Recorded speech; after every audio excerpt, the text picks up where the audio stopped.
Dan kemerdekaan Hindia Belanda itu sudah diproklamasikan oleh Bapak Soekarno dan Bapak Hatta pada 17 Agustus 45, itu termasuk Papua juga. Sejak proklamasi, Indonesia menganggap Papua sebagai bagian dari tanah air. Namun warga Papua sendiri rupanya tidak menyadari eksistensi Indonesia sebagai negara. Kami sama sekali tidak boleh bicara dengan orang luar negeri. Kami tidak boleh tahu bahwa kami ini orang Indonesia. Dari Belanda larang. Tidak boleh. Belanda bilang kamu itu orang Papua. Mereka itu orang Amberi. Indonesia itu orang Amberi. Dan kami orang Belanda. Nah, Indonesia itu orang Asia, orang Melayu, orang yang bukan bangsa Papua. Itu bukan bangsa kamu.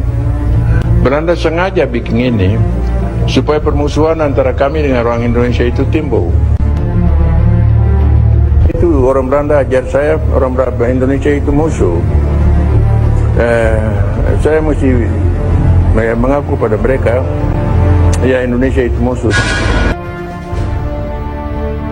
Pemerintah Belanda bilang bahwa kamu akan merdeka nanti, jadi kamu mesti dirikan, kamu punya militer sendiri. Tapi itu sama sekali orang Papua tidak tahu itu. Dan didorong dan dipaksa untuk ambil bagian dalam organisasi serupa itu, bentuk militernya sendiri. Dan itu membingungkan sekali. Dan mereka ini ada beberapa dari fanatik, anak-anak fanatik dalam militer. Mereka ini yang dirikan OPM. OPM itu bukan lahir dari keinginan bangsa Papua, tidak, itu lahir dari pikiran beberapa orang serdadu Papua. Itu semua orang Papua tidak tahu. Seperti saya, OPM itu dibentuk oleh satu golongan kecil yang tadinya mereka dilatih sebagai Papua Freewheelers korps sukarelawan dari bangsa Papua. Kennedy sudah lama sekali mau lihat Presiden Soekarno. Sekarang dia bertemu Presiden Soekarno dengan rombongannya ke Massachusetts, di rumahnya orang tua. Presiden terus masuk di kamar sakit dari Presiden Kennedy. Presiden Kennedy bangun peluk Presiden Soekarno. Dia bilang, thank you very much Presiden, you coming to me.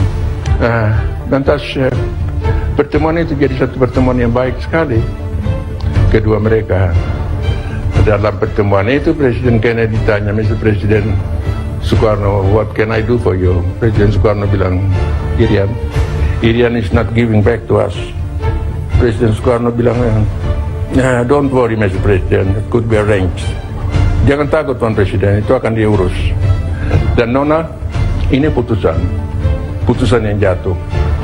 Presiden Kennedy lakukan itu dengan kata dan perbuatan. Sesudah itu, dia perintahkan dia punya wakil susun suatu rencana konferensi Indonesia Belanda yang harus diakhiri dengan penyerahan kedaulatan dari Papua kepada Indonesia.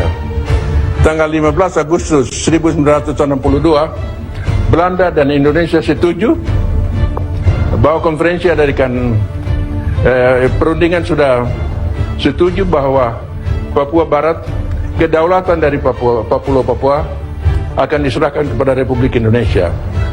Ini perbuatan dari satu presiden Amerika yang berjuang mati-matian supaya Papua kembali ke pangkuan Ibu Pertiwi. Akhirnya, pada 15 Agustus 1962, Amerika Serikat mendesak Belanda untuk maju ke meja perundingan di New York. Hasilnya, PBB akan mendirikan pemerintahan sementara, Junta. Kegembiraan menyelimuti Indonesia menyambut kembalinya tanah Papua ke pangkuan Ibu Pertiwi. Pada 1 Mei 1963, Junta secara resmi menyerahkan wilayah Papua ke Indonesia. Namun penyerahan wilayah Papua ke Indonesia menimbulkan friksi. Justru karena politik Belanda tidak mau lihat orang Papua dimasukkan ke dalam Indonesia. Mereka jalan ke satu politik di luar ketahuan bangsa Papua, ketahuan dan kemauan bangsa Papua. Dan mereka mau, kalau bisa bangsa Papua harus berdiri sendiri di luar dengan bangsa-bangsa lain, bergabung dengan bangsa-bangsa lain di Pasifik Selatan. Bangsa-bangsa Polinesia, Mikronesia, dan Melanesia. Justru karena itu, mereka meluaskan bangsa Papua juga harus menyiapkan lambang-lambang kebangsaannya.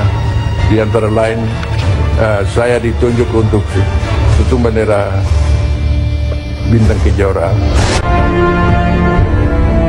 Saya nanti di New York baru dengan Presiden Kennedy.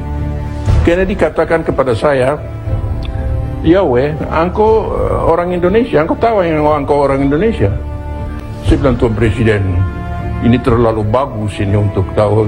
Presiden tanya saya dengan bahasa Inggris, "Do you know, Nicholas, that you are the Indonesian?" Saya bilang, "Mr. President, it is too good to be true. Tell me who did it, why he did it, and when." Terlalu bagus Presiden bunyinya ini, tapi siapa yang lakukan itu? Mengapa dia lakukan itu dan kapan? Lalu Presiden Kennedy bilang sama saya, "Ya, saya bisa ceritakan itu." Pada tanggal 24 Agustus 1828, pemerintah Belanda perintahkan Gubernur Jenderal Hindia Belanda di Batavia, ambil itu Pulau Papua dengan satu proklamasi, terangkan itu daerah, masuk daerah dari kerajaan Belanda di seberang lautan, dan masuk sekaligus di dalam sejarah Hindia Belanda, bahwa Pulau Papua itu masuk dalam sejarah Hindia Belanda. Dengan kata lain, negara Hindia Belanda, daerah Hindia Belanda itu diperluas dari Sabang sampai Merauke. Atas dasar itu juga Bapak Soekarno dan Bapak Hatta proklamirkan Republik Indonesia berjalan dari Sabang sampai Merauke, dan ini kami orang Papua tidak tahu. Waktu penyerahan kedaulatan itu sudah diputus di dunia internasional, bahwa Belanda harus serahkan Papua kepada Republik Indonesia, dan kemerdekaan Hindia Belanda itu sudah diproklamasikan oleh Bapak Soekarno dan Bapak Hatta pada 17 Agustus 45, itu termasuk Papua juga.